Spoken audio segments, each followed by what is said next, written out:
I guess it started when I saw the book and the photo on the cover got my attention, and I was intrigued, and I read the story, and I loved Alicia's memoir. It was such a beautiful and unique story. So I thought it'd make a beautiful film, and I optioned it, and I right away I thought of my friend Andrew, who is so talented, and we share a similar sensibility, and I thought because he grew up kind of in that world and had some similarities in his childhood that he could tell the story the best. So I sent it to him, and then we went about trying to get it made.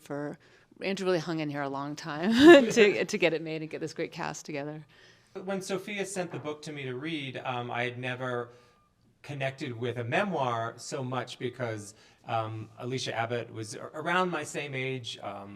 We both grew up in the San Francisco Bay Area together, and we both had gay fathers. And so to see that in a book, and her experiences were so similar to mine, it really, really resonated with me. And I think Sophia and I had been looking for something to collaborate on for a long time. So when she said, "Oh, I found this book," and she introduced it to me, I said, "Well, this is, if you can get behind me on this, I will do my best to adapt it and make it into a good movie." You know, Sophia put herself out on the line for me, so it was a lot of pressure, but I'm glad I had that pressure because I got to make the movie. Well, when I first read the script,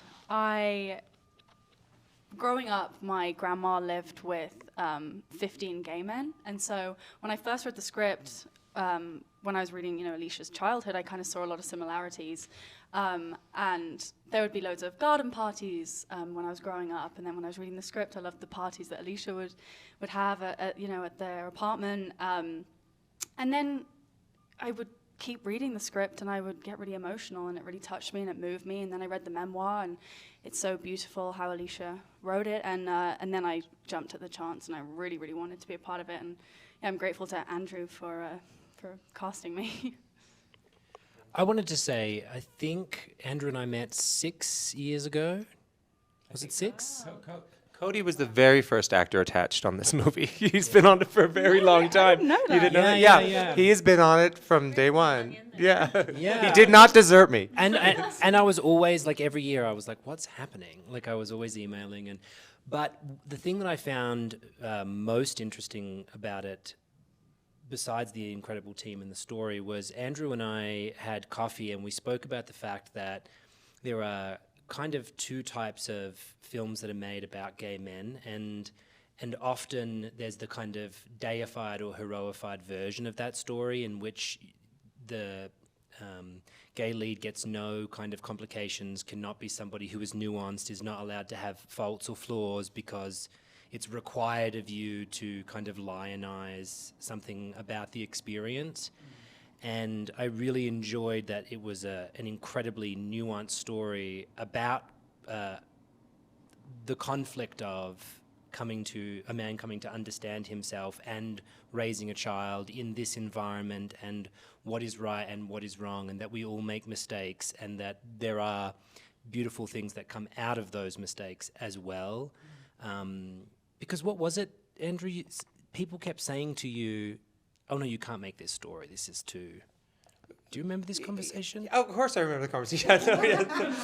No, it's no. There was just a lot. There's a tendency to, when you have anyone who's sort of considered marginalized in society, to make sure that we present them in a way that is very, very positive, and which I believe in. But sometimes I think that's a very narrow scope sometimes, and quite often.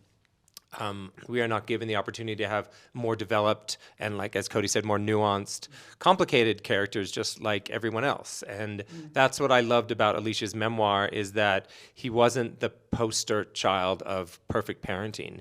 And that's, I think there's a lot of universal themes with that too. And that was really important to me, that this book does touch on a lot of universal themes.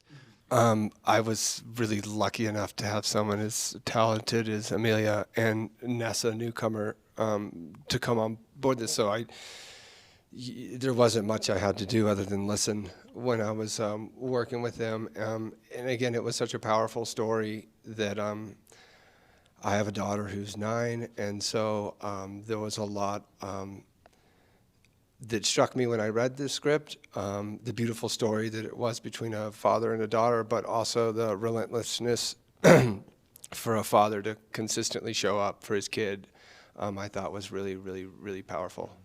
I would say that I think it's, the LGBTQ community is basically under attack again in the United States. And there's a lot of parallels to the time that we're exploring in the 1970s.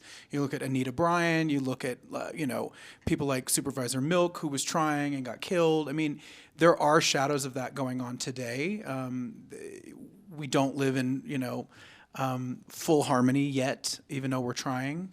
And it's great that, the liberal side of, Hollywood, we're trying to create stories and tell stories that will hopefully enlighten people.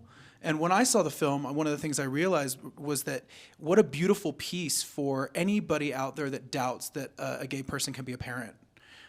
Anybody that doubts that gay people go through the same things as they do. I mean, it's a real beautiful exploration of that, and showing that the daughter ends up being a wonderful, complex, smart, healthy woman, and she's okay. And I think that's a really nice thing to walk away from with this story. When you care for someone's story that we loved, and we all put a lot of heart into it, and it was really important that it made me happy to hear that it really affected her, and she was happy with it, and it reflected what she had in mind. And she also is. She is an artist. She wrote a memoir. She's a writer. That memoir was based on her father's journals. I've read those father's journals, and I saw that she knew exactly how to weave those journals into something. And sometimes there is some creative license, and there's things you have to do, and there's an editing process, which is exactly what we had to do making this film. And she knew that going in, so she was very aware that she gave us a lot of freedom. And even when she came to set, I mean, I was nervous obviously because I was playing her, and she came to set, and even then she was just so open. She was showing us all pictures. She was telling me about her dad, and I was so grateful because, obviously when you're playing a real person, you do have a lot of responsibility, and I did want to do her proud. And when she came to set, it made me so happy that how involved she was, but also how kind of relaxed she was, and let you do your was thing not a as well. nitpicker at all. Yeah, exactly. I'm so glad that I met her.